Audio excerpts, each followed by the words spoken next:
가상화폐 시장 이야기를 좀 해볼게요. 비트코인 자체가 굉장히 위험한데 시대를 못 따라가느니 하면서 뭐 금 이상이 될 것이다. 새로운 화폐 대체제가 될 것이다. 블록체인을 아냐. 아니 그 댓글 다는 사람들은 블록체인을 아냐. 그 말을 하고 싶고요. 그래서 오늘 가상화폐 뭐 전반적으로 엄청나게 뭐 떡상하고 있다. 뭐 이런 이야기 하고 있는데 최근 하나 터진 것도 있고 해서 한번 내용 보시겠습니다. 가장 먼저는 코인베이스 나스닥 상장됐죠. 그러면서 첫날부터 31% 폭등했습니다. 화려한 제도권 대비. 자, 이제 가상자산이 인정을 받는구나. 이런 이야기 하고 있는 거죠. 매출 비중 보세요. 거래 수수료가 대박입니다. 그러면서 가치도 10배나 높아지고 엄청나게 폭등 중이다. 이런 이야기 하고 있죠. 그래서 과연 그런가? 이렇게 올려놓고서 하루 만에 하락 마감했다. 이런 이야기 바로 나왔죠. 초기 투자자, 경영진들도 상장되자마자 싹 다 팔아버렸다. 가장 두드러진 인물은 창업자이자 최고 경영자인 브라이언 암스트롱이다. 세 차례에 걸쳐 74만 9,999주를 매각해서 2억 9,182만 7,966달러를 챙겼다. 매각 총 규모는 1,296만 5,079주. 그래서 남들이 사는 동안 다 팔았다는 거죠. 보면은 비중이 막 70%, 90%, 100%도 있는데 실질적으로 100% 다 판 건 아니고 100% 브라이언 암스트롱, 71%, 97% 매각하신 분도 있고 86%, 100% 엄청나게 많이 팔았죠, 경영진에서. 근데 실질적으로 이게 진짜 100% 다 팔았냐, 71% 다 팔았냐, 그 정도까지는 아니에요.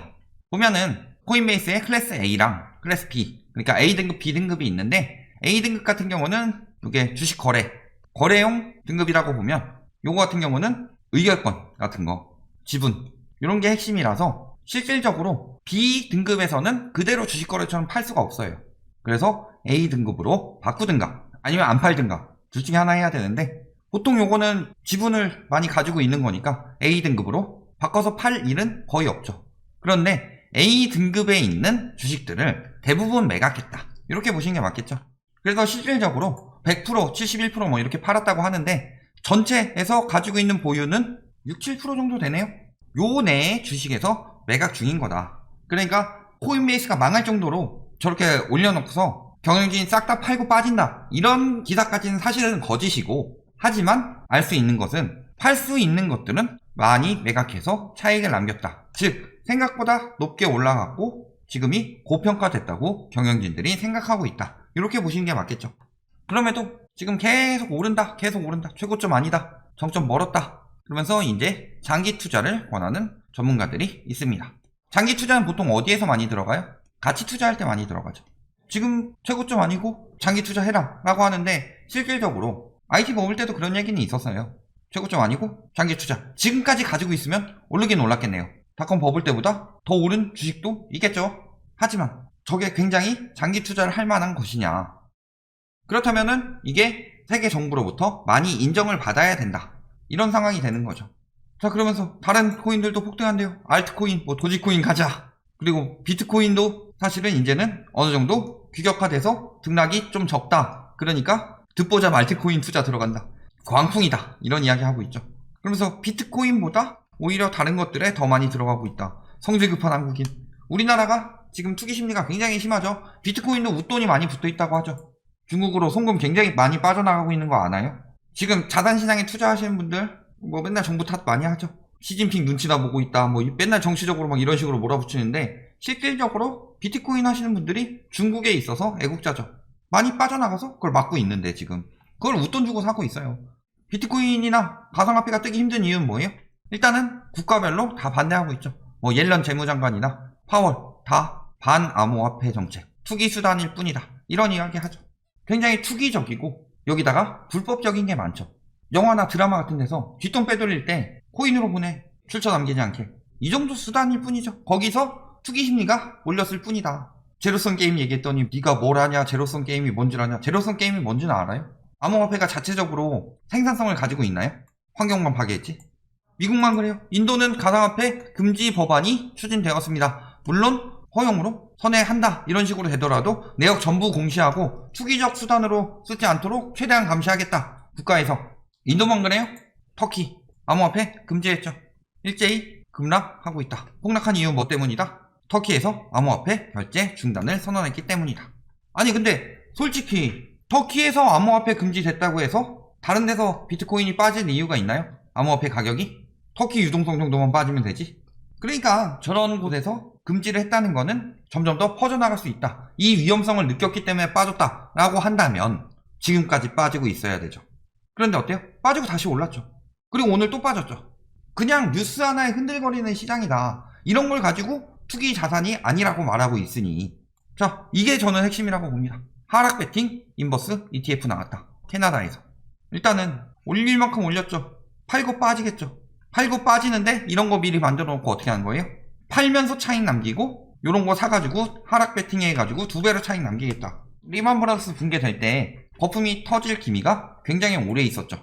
부동산 가격이 계속 오르고 있는데 터질 기미가 있는데 안 터지고 있었죠. 그때 마이클 버리가 하락 베팅 인버스로 만들었죠 하나. 그랬는데 조금 더 올랐죠. 왜? 그들이 아직 안 샀으니까. 준비가 안 돼 있었으니까. 그래서 터질 듯 하지만 더 올렸다가 한 2년쯤 뒤에 터진 거잖아요. 이번에도 저걸 만들었다는 건 무슨 소리예요? 예를 들어 테슬라나 뭐 삼성전자, 뭐 SK 이런 것들이야 회사 상황을 보면서 굿 뉴스가 나오면 아 오르겠구나, 배드 뉴스가 나오면 떨어지겠구나, 그렇게 할 수는 있겠지만 비트코인은 뭐가 있죠? 얼마 전에 저기 중국에서 정전 났어요.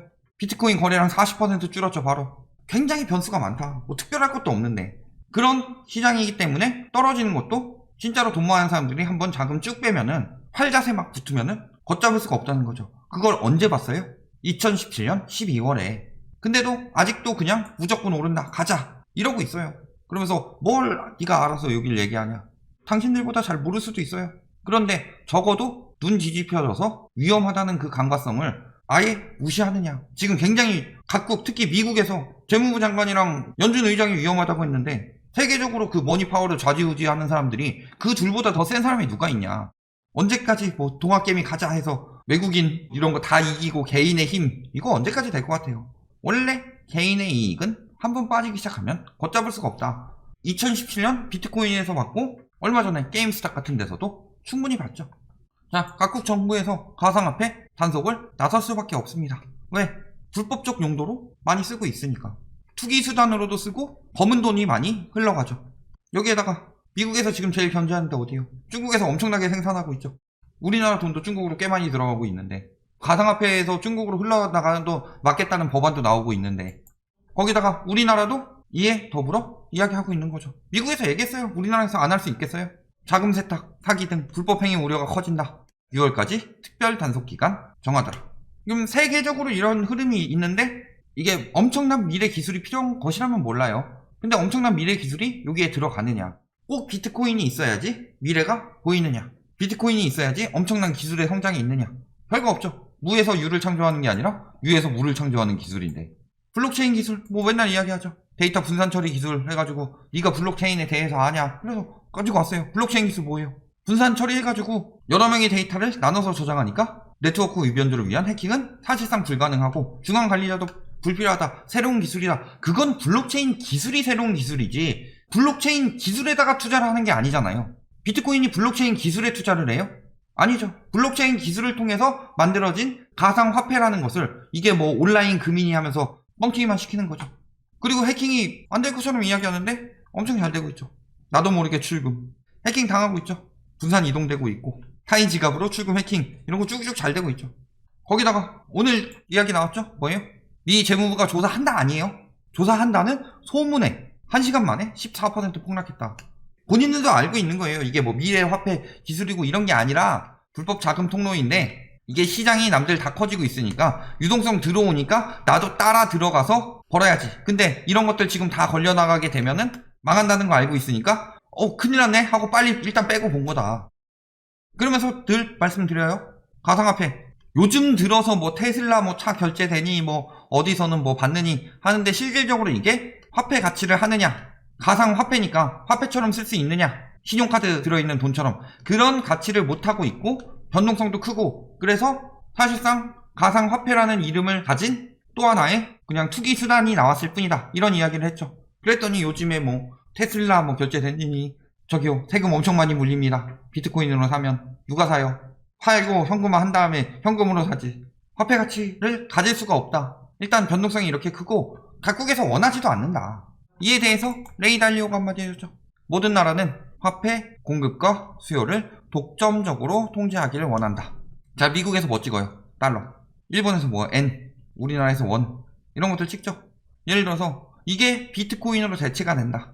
자, 그러면은 이 나라의 화폐를 생산하고 경제 흐름을 만들고 이런 것은 국가에서 돈을 얼마나 찍느냐, 돈을 어떻게 흘리느냐, 유동성이 어떻게 흘러가도록 국가에서 조정하느냐, 여기에 달려있는 거죠. 그런데 비트코인이 그거를 대체를 해버린다고 칩시다. 미국에서 비트코인 막 찍어낼 수 있나요? 일본에서는? 우리나라에서는? 안 되죠. 그러면은 앞으로 뭐 정책이나 이런 거에 굉장히 영향을 받을 수밖에 없고, 미국 자체적으로 예전에 뭐 조금만 침범 들어오더라도, 예를 들어서 그린스펀 수수께끼, 그때 중국인들이 채권을 엄청나게 사들이는 바람에 미국에서 기준금리를 올렸는데 채권금리가 계속 떨어지는 그런 현상이 나타났죠. 그런 거 자체가 싫은데 달러에 이어서 제2의 화폐로 비트코인이 하게 된다면 엄청난 영향을 미칠 수가 있죠. 그러니까 각국에서 이런 걸 원할 리가 없다. 이게 뭐 미국뿐만이 아니라 모든 나라가 그걸 원하지 않는데 지금 비정상적으로 과열 심리가 있는 상황이죠. 결론, 가상화폐는 투기수단이자 불법이 만연하다. 이것을 양지화해서 가상화폐처럼 쓰길 바라느냐, 이것을 바라는 나라는 없다. 자국의 화폐 가치에 손상을 입힐 수 있기 때문이죠. 그리고 여기다가 이제 새로운 금융이 뭐 엄청난 안정성이 하는데 터키 뉴스 한번 나오고 그 다음에 재무부 뉴스 한번 나오고 이럴 때마다 10몇 %씩 출렁거리고 있죠. 온라인 금이라고 얘기하면서 그런 안전자산이라고 생각하면은 저렇게 출렁거릴 수가 없다. 금이 그렇게 되는 거 봤어요? 이런 면을 봤을 때 굉장히 위험하다. 물론 때를 잘 타신 분들은 버실 수도 있습니다. 2017년에 그 폭등하고 다시 떨어진 거 했을 때 안타까워서 언젠간 다시 뜨지 않을까, 뭐 그때쯤 사신 분들, 뭐 2018년, 2019년 이때쯤 사신 분들은 돈 버실 수도 있죠. 그런데 저것도 막 무조건 돈 번다, 일확천금을 한다, 이런 마음으로 들어갈 때가 가장 위험할 때고, 특히 지금 역배팅 ETF가 나온 이상은 이제 역으로도 굉장히 강한 유동성이 들어갈 수 있다면 무조건 광신하고 믿다가 한 번에 쪽박 차실 수 있다. 떨어질 때 끝없이 떨어질 수도 있겠더라. 항상 조심해라. 여기까지 말씀드리겠습니다.